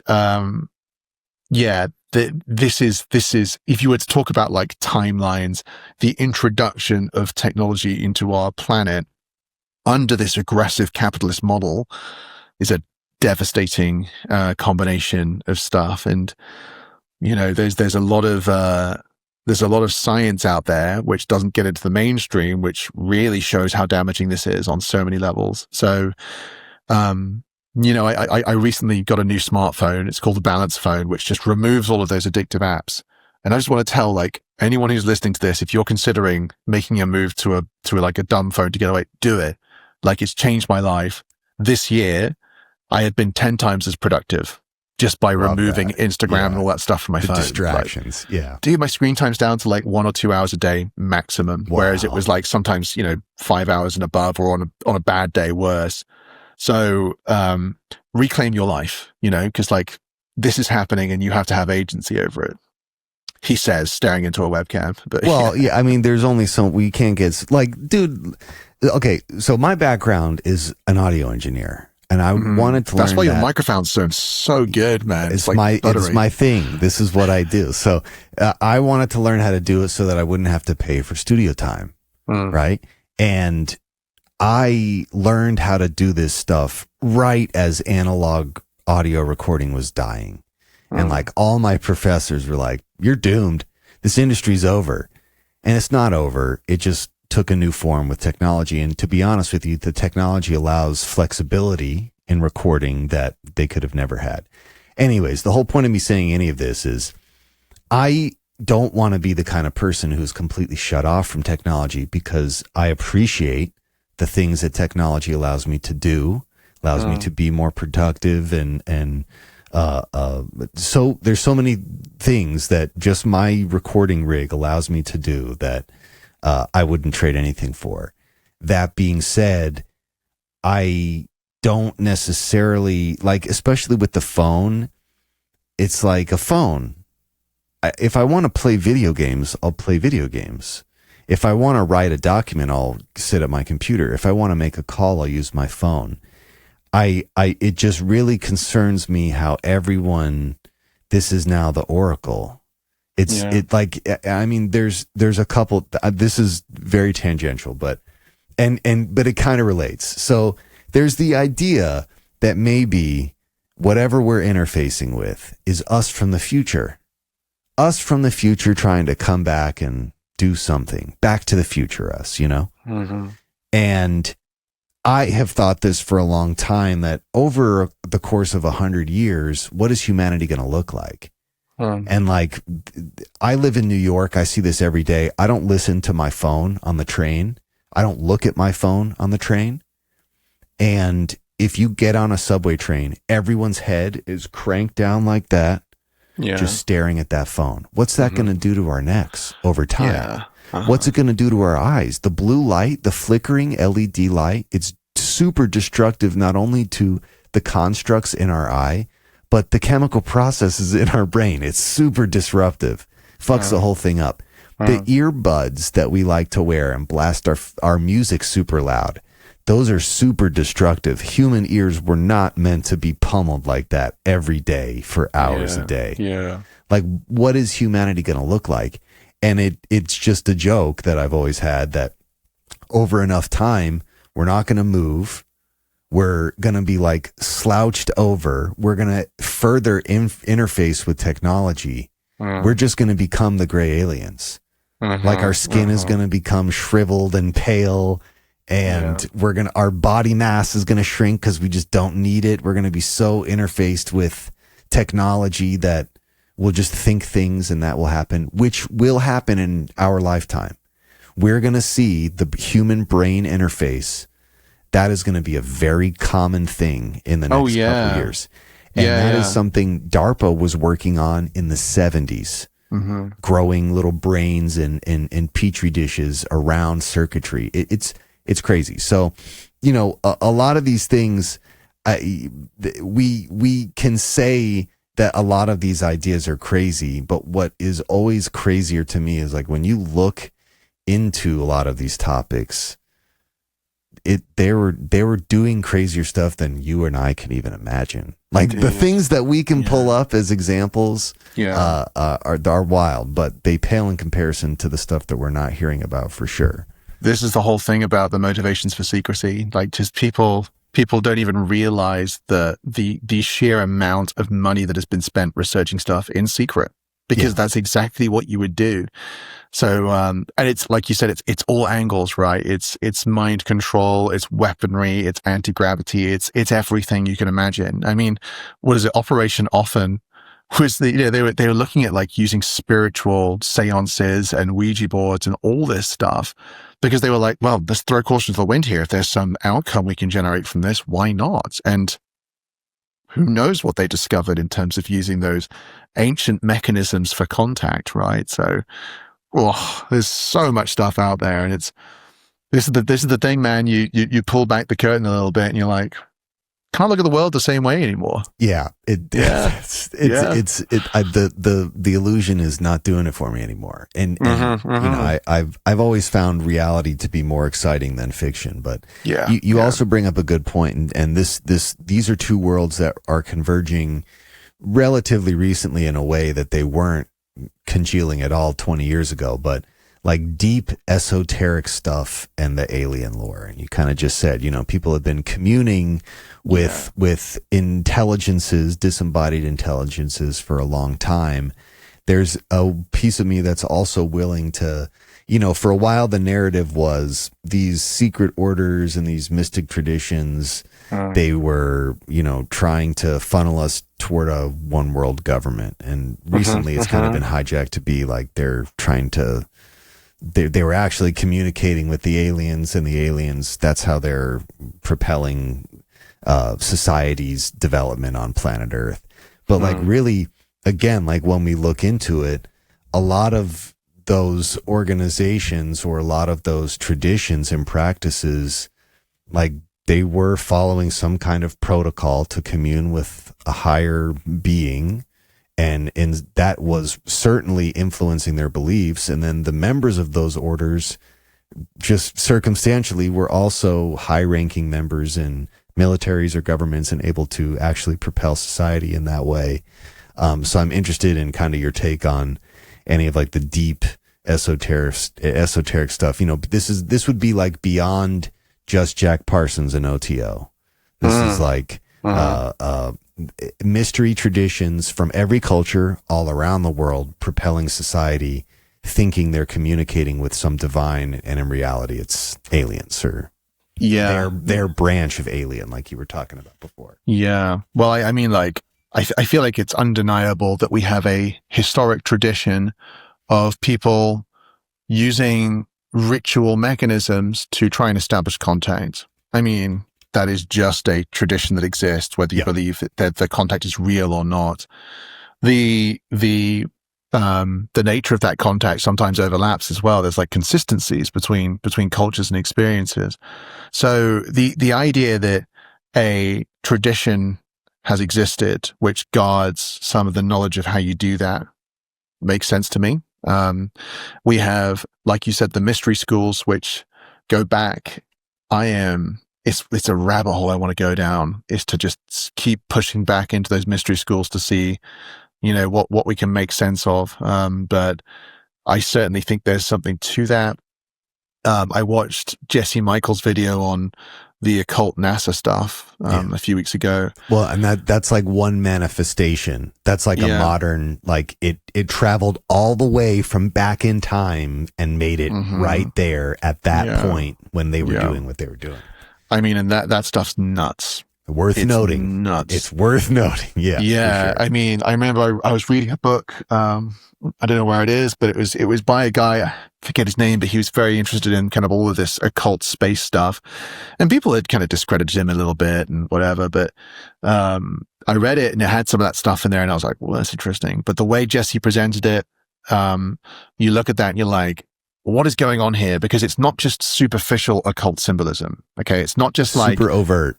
It's super overt, baked into the culture. Yeah. Yeah. But also baked into like the dates that they choose to launch 100%. and the angles and the places. It's like, it's just so intentional to a degree that they're almost shaping the program around.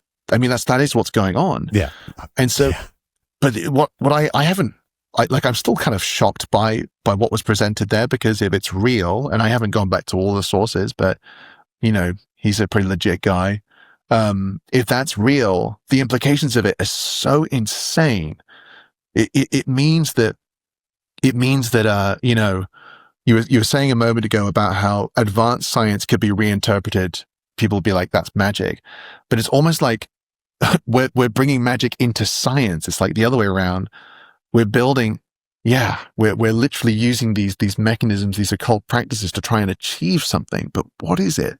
And why would advanced intelligences want us to do that? It's so perplexing to me. Yeah. Well, you know, it gets into a number, there's like a number of different ways you can interpret it, but there's like, at least with occult or mystery school traditions, there are some overlaps. There's usually like a heavy focus on math and not necessarily math like we know it, but numerology, the significance of numbers. And that's like not exclusive to one. That's generally in any of those traditions. If you start to look into them, there's going to be some focus of that system's beliefs that is reliant on numbers or numerology. I mean, even Christianity, the most obvious one is the Holy Trinity. That's like just the idea of three baking itself into the core principles, but it's not.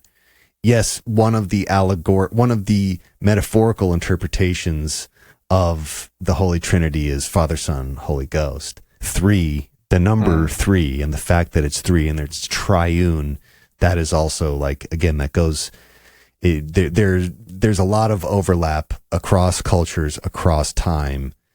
There's a piece of me that's like, at least with the American program, this is why it's interesting, because at least with the American program, from its inception, there was no separation between Jack Parsons and the Nazis that we took over in Paperclip, who were all, the Nazi occult thread has been exhausted pretty extensively at this point. So for our program, NASA's program, it was baked in before NASA was even NASA. Like we were probably just continuing to do whatever the Nazis were doing. But the reason I'm saying that is because America in general, even though it is a Christian nation, from the government's perspective, it's always been like, we can't be as overt with our beliefs, whatever they are, because our Constitution dictates that we don't. Again, I understand that America is a Christian nation, but in terms of our connection as a whole to spirituality, we're weak when it comes to other cultures like Russia or China. Okay. So from the get-go, whatever traditions they are employing in their programs are a little bit different in the sense that they're already accepted beliefs en masse. Like if you tried to sell, most Americans never read into why we chose Greek gods for the program. Like why that nomenclature was suggested. We're just like, yeah, let's do it. But if they did, they would be horrified. The average American, if they looked into that, if they watched the details of what that means, they would be kind of scared. whereas other cultures wouldn't be, if that makes sense. There's a little, what I'm trying to say is, when America does this stuff, there's a little more of subversion that goes in with it, because you can't let the predominantly Christian population think that they're trying to do some many God worship shit, and again, like, it goes metaphorically, that is what they're doing. It may not be literally what they're doing, but metaphorically, that is the rocket is a metaphor. It being launched on that day is, not only because that's a good day to launch a rocket, but that, like, those things are significant. They're not without consequence. And, anything that is happening at that level is not flippant. Everything has a meaning. And I don't know. It's baked into like Russians, the Russian space program, in a different way, because Russians as a whole are more into mysticism, religious mysticism, than Americans are as a whole. Does that make sense? It does. Yeah, I understand what you're saying. And you're right. Like, the Western world has such an intensely defined version of Christianity, which is like no paganism, at all. It's just not allowed. Even though, if you look into the history of Christianity and the pagan traditions that they absorbed, the crossover's pretty deep, and it's blasphemous to even mention that. But still, but it's so interesting, man. The idea that these rockets they're symbolic. What is going on?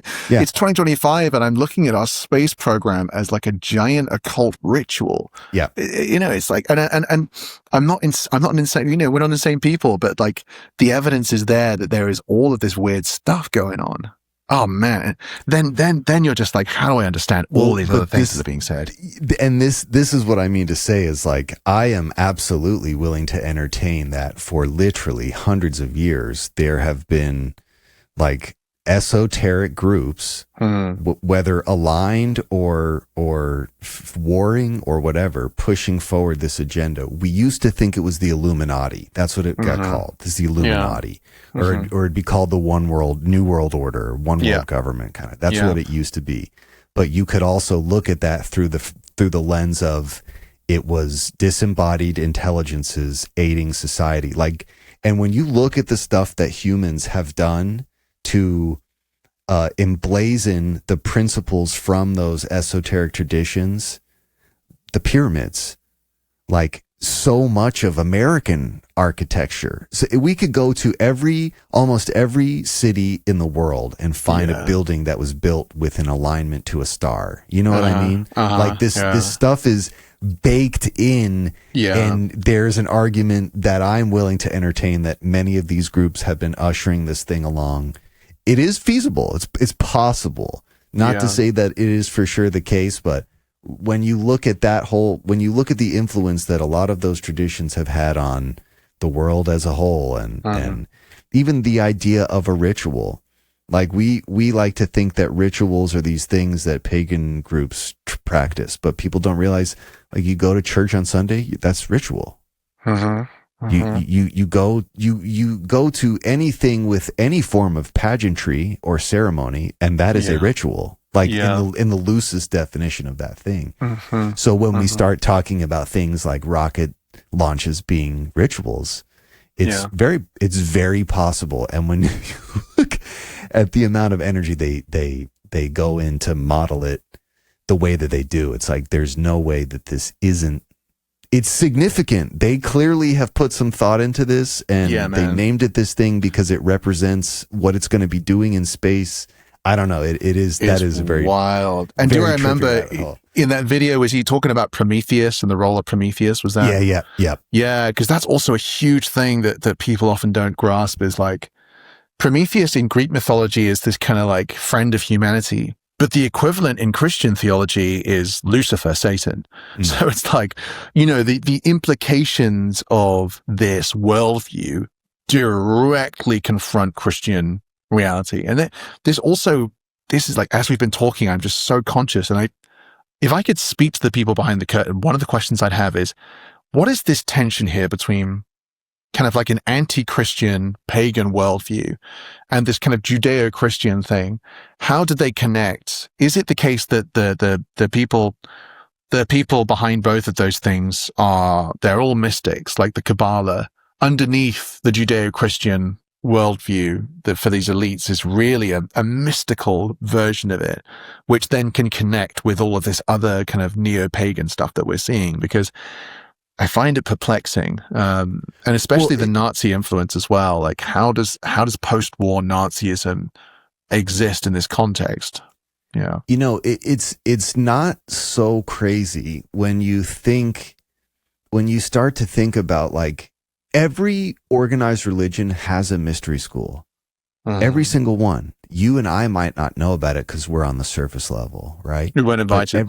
We weren't invited, and rightfully so, because we don't participate in that religion. It should be reserved for people that are practicing that thing. But what I'm saying here is that, like, there are, at some level in the Catholic Church, priests that are at least aware of the origins of the teachings of their religion.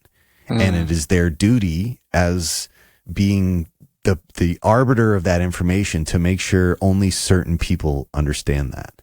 And like, you can look in the appendant bodies of Catholicism. There's dozens. That the list goes on for forever. Each of them with their own traditions. Each of them having been practiced for however long. Islam has the same thing. Judaism has the same thing. Every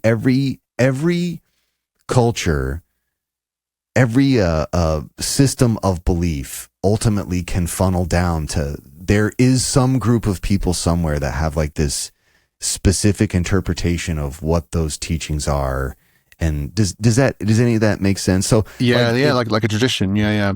It does not, but on the surface, they're not telling regular people. Like that Catholic priest, when he goes up to give a lecture, is not talking about any of the obscure esoteric aspects of the interpretation of the religion. That's just, as a member of the order, that's a secret that he holds. And definitely within the military, there's a million precedents for people who were not only a part of appendant bodies of some kind of Christian-based religion, but then there were open Satanists who were a part of, like, and the same thing exists in Satanism and or Saturn worship or Luciferian worship. Like, the same thing exists in those belief systems. There's the church of the overarching body, and then there's groups, subgroups within that. So it wouldn't surprise me at all. It's also a thing people do. Like, people, like, in any group, so true. It's so in true, any group, people are just going to, like, break off and, like, have the elite circle of people. Look at your WhatsApp groups, right? You know, you're there with like 6 friends, but, you know, 3 of those friends don't know that you and your other 2 friends have a little group. If they did, they'd be like, when am I going to get pissed in? Off. Yeah, everyone's been there. You're just like, you're not talking about the smaller group in front of the bigger group, man. But it's just, you know, it's a thing people do. It would not, that's why it doesn't surprise me that the elite scientists at NASA that are launching these rockets would have, you know, in the same way they'd have a patch that would outline what they do. It's like this, I don't know, that to me makes more sense than it doesn't. And you disguise, just like when you go to any mass for any religion and you witness the ceremony, behind that ceremony there are multiple layers of allegorical meaning.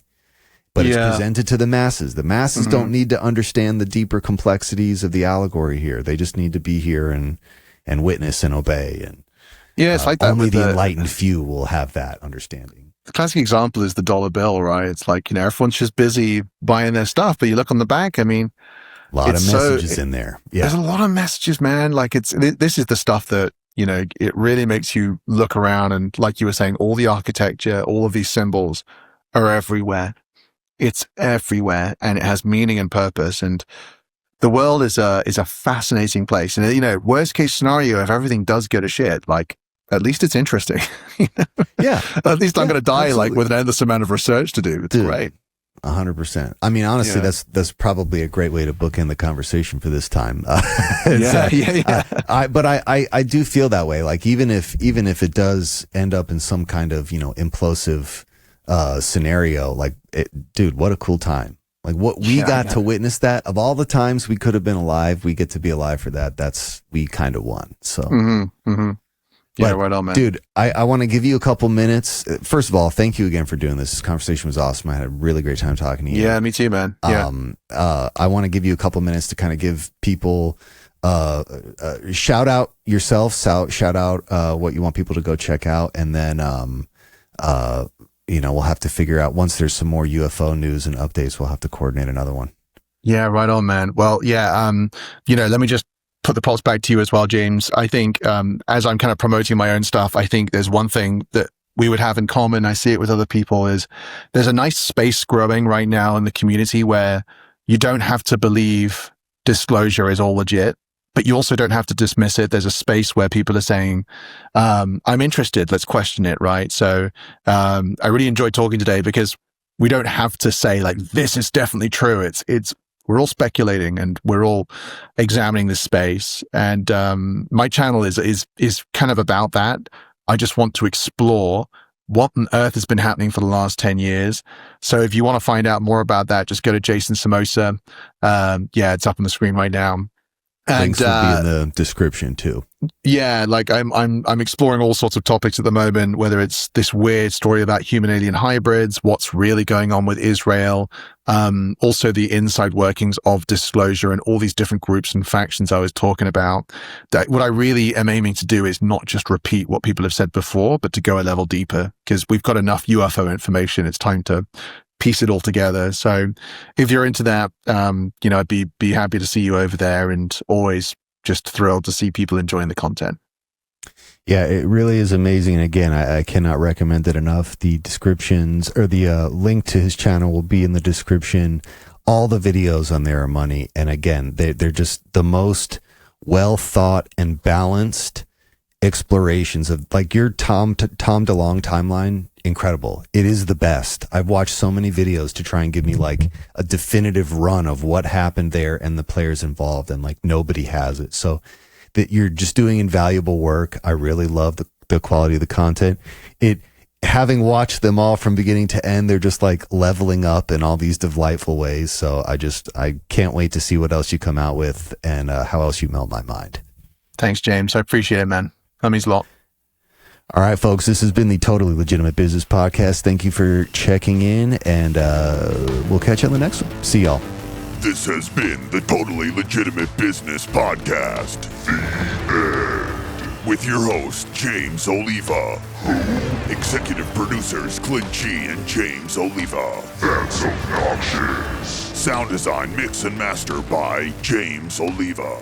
Literally no one cares. For more Totally Legitimate Business, subscribe to our YouTube channel at Totally Legitimate Business, or add us on TikTok at TLB Pod. When will this end?